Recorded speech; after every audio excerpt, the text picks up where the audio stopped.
Assalamu alaikum, dear student. Welcome to the next lecture of structure analysis. So first lecture में already हमने structure analysis के बारे में हमने introduction किया, उसका basic concept जो है as well as their component के बारे में हमने discussion किया था, ठीक है. लेकिन फिर भी हम इस lecture में structure analysis के बारे में हम discussion करेंगे. उसके बाद हम example की तरफ आते हैं, ठीक है. अच्छा, so what is structure analysis? A structure refers a system of connected part used to support a load. Structure में बेसिकली हमारे पास डिफरेंट पार्ट्स जो है हम कनेक्ट करते हैं use to support the load. हमारे पास जो लोड है हम सपोर्ट करेंगे, ठीक है. जिस तरह हमारे पास स्लैब, बीम, कॉलम हमारे पास जो है डिफरेंट एलिमेंट है, हम यूज़ करेंगे, जॉइंट करेंगे, कनेक्ट करेंगे. तो हम किस पर्पज़ के लिए कि हमारे पास लोड जो है हम रजिस्ट करने के लिए हम यूज़ करते हैं, ठीक है. ये हम कनेक्ट करते हैं, ठीक है. अच्छा, उसके बाद हमारे पास जो है important example related to the civil engineering include building, bridge and tower हमारे पास जो है, ठीक है. Structure analysis is process of to determine the internal force developed due to the external load and each part of the structure element. Basically जब हम structure पर external load हम अप्लाई करते हैं तो इसमें इंटरनल फोर्स डेवलप हो जाती है. Each part of the structure element, जिस तरह हमारे पास स्ट्रक्चर एलिमेंट में each part of the structure element में फोर्स डेवलप हो जाती है, ठीक है. Now we explain the simple example of the structure. Consider a human body, a skeleton it is assembly of a bones, different shape and different size and all of the connected with the joint. जिस तरह हमारे पास ए human body जो है, हम human body जो है ये भी स्ट्रक्चर की एक एग्जांपल है. तो इसमें हमारे पास डिफरेंट साइज़ की बोन हो सकती है, डिफरेंट शेप की, ठीक है. इसके ह्यूमन का स्केलेटन का जो इसमें डिफरेंट साइज़ भी है, डिफरेंट शेप की बोन्स भी हो सकती है, ठीक है. अच्छा, similarly structure of all connected with joint. जिस तरह हमारे पास जो है स्ट्रक्चर में हम यूज़ करते हैं, जिस तरह हमारे पास बीम है, कॉलम है, इन तरह हमारे पास स्लैब है, तो हम क्या करते हैं, हम कनेक्ट करते हैं with the help of joint, ठीक है.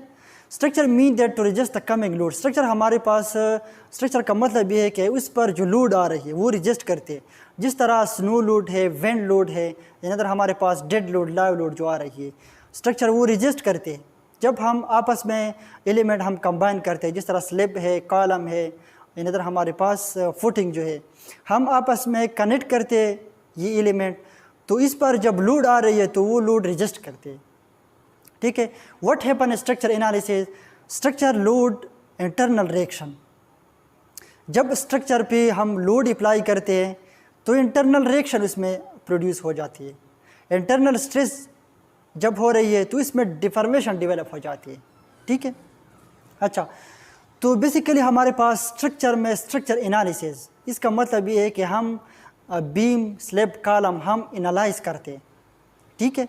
उसके बाद हम फर्दर इस पे डिज़ाइनिंग हम करते हैं. जिस तरह हमारे पास PRCD हमारे पास जो है, ना हमारे पास स्टील स्ट्रक्चर जो है, तो वहाँ पर हम डिज़ाइनिंग हम करते हैं फर्दर, ठीक है.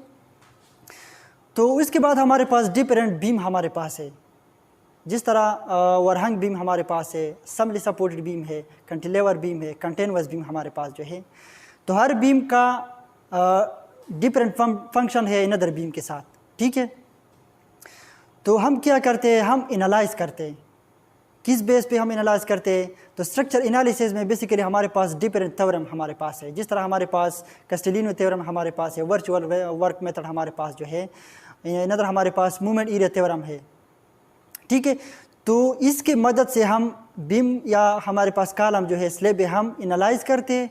तो फर्दर हम इस पे डिज़ाइनिंग हम करते हैं, ठीक है. अच्छा, उसके बाद एक इम्पॉर्टेंट बात ये है कि जब हम बीम को डिज़ाइन करते या एनालाइज करते तो फर्स्ट ऑफ ऑल हमारे पास ये फार्मूला जो है हम डिटर्मिनेंट से हम चेक करते हैं कि आया ये हमारे पास स्ट्रक्चर जो है ये डिटर्मिनेंट स्ट्रक्चर है या हमारे पास इनडिटर्मिनेंट स्ट्रक्चर है, ठीक है. तो इसका फार्मूला हमारे पास कुछ इस तरह है, R = 3n. R का मतलब है reaction, number of reaction. n का मतलब है नंबर ऑफ नोड. इस बीम में कितने रिएक्शन है कितने नोड है, हम इस फार्मूले में हम पुट करेंगे तो ये हमें शो करते हैं कि ये हमारे पास डिटरमिनेंट स्ट्रक्चर है या ये हमारे पास इनडिटरमिनेंट स्ट्रक्चर है। ठीक है, तो आज का हमारा जो लेक्चर है वो है डिटरमिनेंट स्ट्रक्चर, क्योंकि मूवमेंट ईरा थ्योरम हम डिटरमिनेंट स्ट्रक्चर हम मूवमेंट ईरा थ्योरम की मदद से हम सॉल्व कर सकते हैं। अगर ये हमारे पास इनडिटरमिनेंट स्ट्रक्चर है तो ये हम मूवमेंट ईरा थ्योरम की मदद से हम सॉल्व नहीं कर सकते, इसका कोई और प्रोसेस है। ठीक है, लेकिन हम नेक्स्ट लेक्चर में हम सॉल्व करेंगे इनडिटरमिनेंट स्ट्रक्चर। ठीक है, अच्छा, उसके बाद हमारे पास अगर हम लोड की मैकेनिज्म की बात करेंगे तो basically the load which is coming on the slab will transfer to the beam will transfer to the column then will transfer to the footing then will transfer to the distributed form to the subsoil। तो हमारे पास load का mechanism कुछ इस तरह से है कि एक पार्ट से या एक एलिमेंट से अनदर एलिमेंट लोड कन्वर्ट हो जाती है, ट्रांसफ़र हो जाती है। ठीक है, अच्छा, तो हम आते हैं एग्ज़ाम्पल की तरफ हम आते हैं। तो ये एग्ज़ाम्पल हमने आर.सी. हेबलर बुक से हमने चूज़ किया है। तो इस एग्ज़ाम्पल में हम पहले हम ये जानेंगे कि इस एग्ज़ाम्पल में कौन कौन सी चीज़ें या कौन कौन सी डाटा हमें गिवन है, कौन कौन सी चीज़ें रिक्वायर्ड है। अच्छा, example number 8.6 determine the slope at point B and C of the beam in shown in the figure. क्या आप फाइंड करते हैं बी पॉइंट सी पॉइंट पे आप स्लोप फाइंड आउट करते हैं on the basis of movement area theorem. ठीक है, ये फिगर शो हो रही है। Use E is equal to 29 10⁻³ KSI movement, ये हमारे पास आई मूवमेंट ऑफ इनर्शिया जो है 600 X⁴ हमारे पास है।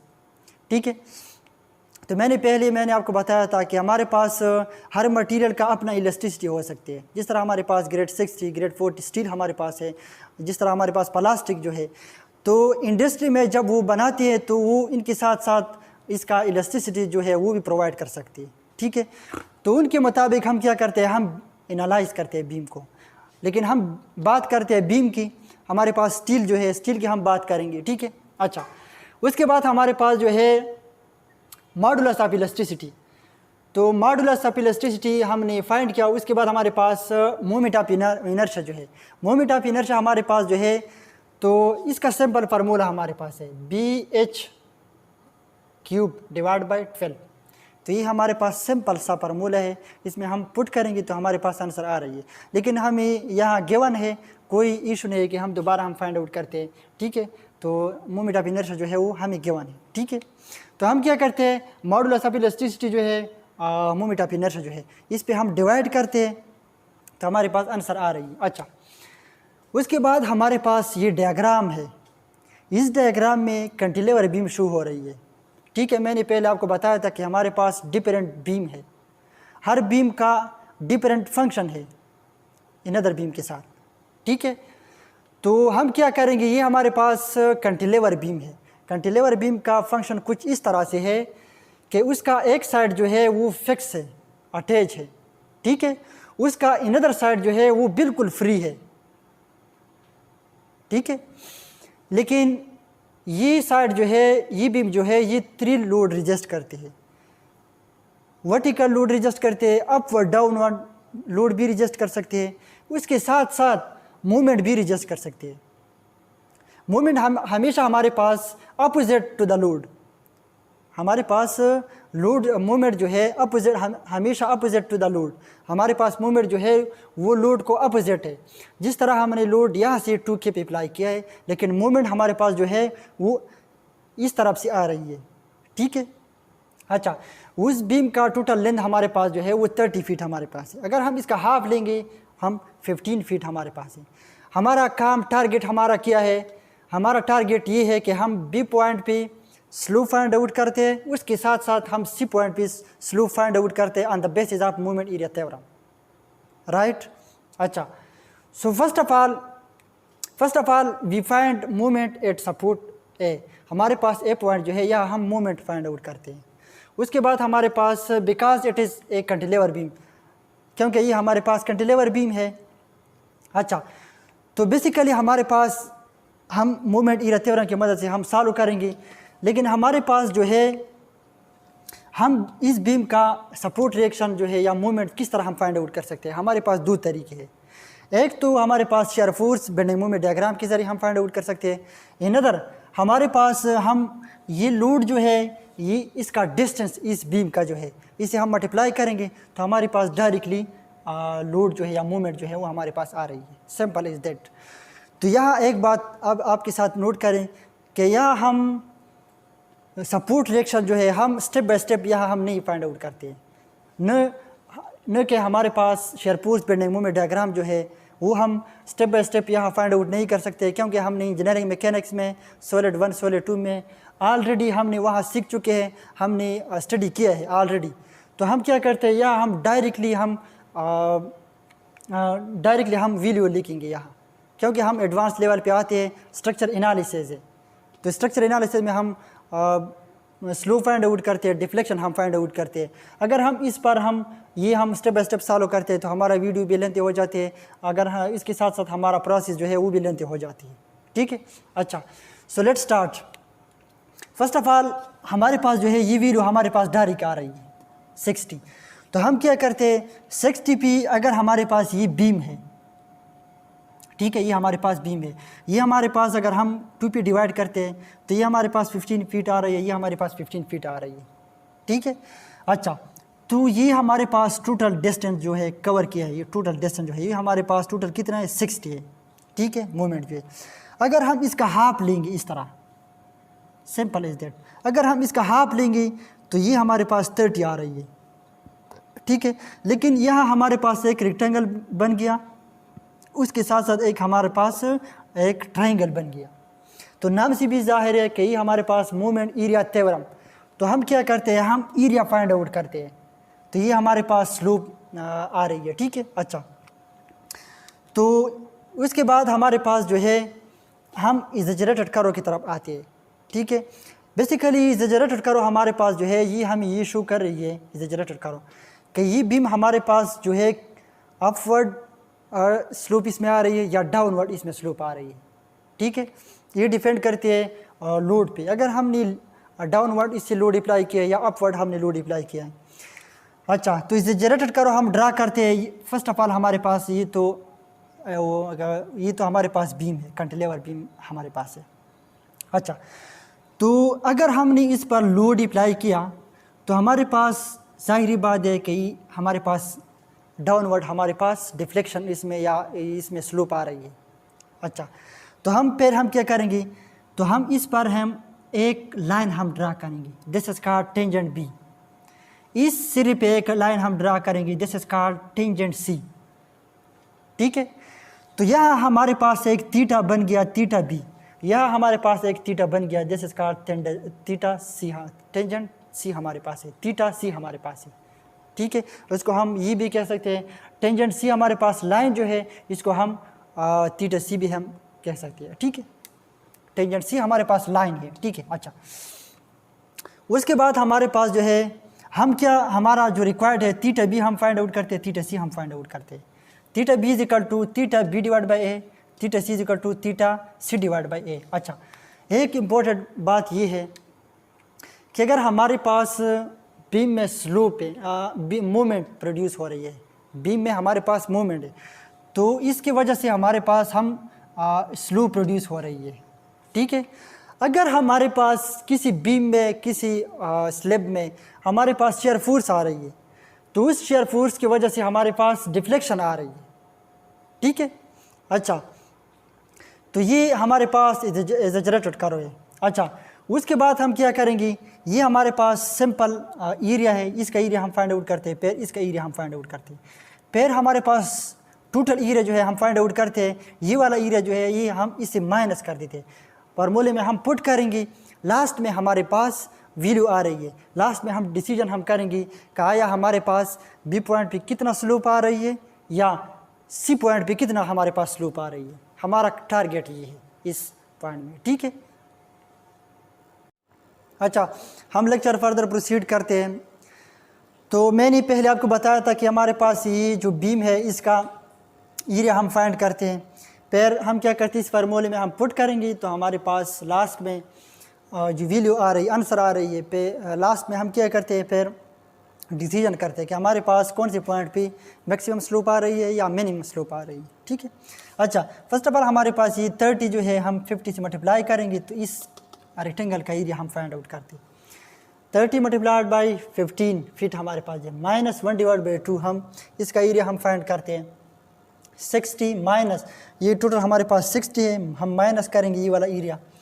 30 मल्टीप्लाइड बाई 15 फीट हमारे पास जो है इसे मल्टीप्लाई करेंगे तो हमारे पास theta B is equal to 675 kips feet square हमारे पास है डिवाइड बाई ई आई। तो एवरी स्टेप हम क्या करते हैं, हम ई आई पे हम डिवाइड करते हैं। यूज वैल्यू ऑफ ई आई, तो हम क्या करते हैं, हम ई आई की वैल्यू हमारे पास जो है हम ये यूज़ करेंगे। ठीक है, अच्छा उसके बाद थीटा बी हमारे पास जो है ये वाला हमारे पास आ रही है। तो हम क्या करते हैं, यहाँ हमारे पास 144 हमारे पास इंच स्क्वायर जो है ये हम अगर हम इंच में हम कन्वर्ट करेंगे तो हम हमारे पास वैल्यू जो है ये हमारे पास ये वैल्यू जो है ये हमारे पास फीट में है, ये वैल्यू हमारे पास जो है इस इंच में है।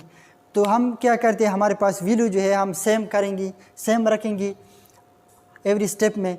तो सेम करने के लिए हम क्या करते हैं, हम इस पे डिवाइड करते हैं। तो हमारे पास 144 इंच का स्क्वायर हमारे पास जो 1 फीट पे हम डिवाइड करते हैं, 1 फीट स्क्वायर पे हम डिवाइड करते हैं। अच्छा तो हमारे पास लास्ट में हमारे पास वैल्यू जो आ रही है theta B equal to -0.00559 reading हमारे पास आती है। ठीक है, उसके बाद the negative sign indicate that the angle is measured clockwise. अगर हमारे पास नेगेटिव साइन जो है ये हम किस चीज़ को शो कर रहे हैं, ये क्लॉकवाइज रोटेशन हम ये शो कर रहे हैं कि ये बीम जो है इस तरह रोटेशन ये कर रही है। ठीक है, फ्रॉम पॉइंट बी ए, ये हमारे पास ए पॉइंट है, ये क्लॉकवाइज रोटेशन कर रही है। अच्छा तो सेम लाइक इस तरह हम इस फॉर्मूले में हम पुट करेंगे, ये वाला टोटल एरिया हम पुट करेंगे। किस तरह पुट करेंगे, theta C equal to theta C divide by A 1 divide by 2 minus 60 हम टोटल हम लेंगे मल्टीप्लाइड बाई 30 से हम मल्टीप्लाई करेंगे इसका डिस्टेंस जो है, तो ये हमारे पास 900 हमारे पास आती है कि फीट स्क्वायर हमारे पास आती है। ठीक है, लास्ट में हम क्या करते हैं, ई आई पे डिवाइड करते हैं। अच्छा तो अगर हम ई आई पे हम डिवाइड करते हैं, यूनिट हम सेम करेंगे, हमारे पास इंच जो है हम फीट में कन्वर्ट करेंगे, अगर हमारे पास फीट जो है हम इंच में हम कन्वर्ट करेंगे। ठीक है, अच्छा उसके बाद ये हम कैलकुलेटर में साइंटिफिक कैलकुलेटर हमारे पास जो है इसमें ये हम पुट करेंगे ये वाला वैल्यू, तो हमारे पास लास्ट में आंसर आ रही है थीटा सी इक्वल टू -0.0047745 हमारे पास रीडिंग हमारे पास आ रही है। अच्छा तो हमारे पास ये वाला जो है थीटा सी जो है ये हमारे पास थीटा बी है, तो ये हमारे पास 0.0055 हमारे पास आ रही है थीटा बी पॉइंट पे स्लोप हमारे पास है। अगर हमारे पास थीटा सी जो है 0.0074 हमारे पास आ रही है, तो बी पॉइंट पे मिनिमम स्लोप आ रही है, लेकिन सी पॉइंट हमारे पास जो है इसे मैक्सिमम स्लोप आ रही है। ठीक है, the negative sign show that the indicate that the angle is measure point A but clockwise direction. हमारे पास क्लॉकवाइज डायरेक्शन ये हमारे पास अगर माइनस साइन ये जो है ये शो कर रही है कि हमारे पास क्लॉकवाइज रोटेशन डायरेक्शन जो है वो शो कर रही है। ठीक है, तो ये हमारे पास सिंपल हमने स्टेप बाय स्टेप हमने आपके सामने मैंने सॉल्व किया स्टेप बाय स्टेप, इसमें कोई मुश्किल नहीं। उम्मीद है आपको समझ आ रही है। ठीक है, इंशाल्लाह हम नेक्स्ट लेक्चर हम सॉल्व करेंगे। तो ये हमारे पास जो है हमने कैंटिलीवर बीम हमारे पास जो है इसका स्लोप हमने फाइंड आउट किया। ठीक है, on the basis of movement area theorem. ठीक है, उसके बाद अगर हमारे पास अनदर बीम जो है इसका हम हमारे पास स्लोप भी हम फाइंड करते हैं, इसके बाद डिफ्लेक्शन भी हम फाइंड करते हैं। नेक्स्ट लेक्चर में हम फाइंड करें। ठीक है, थैंक यू।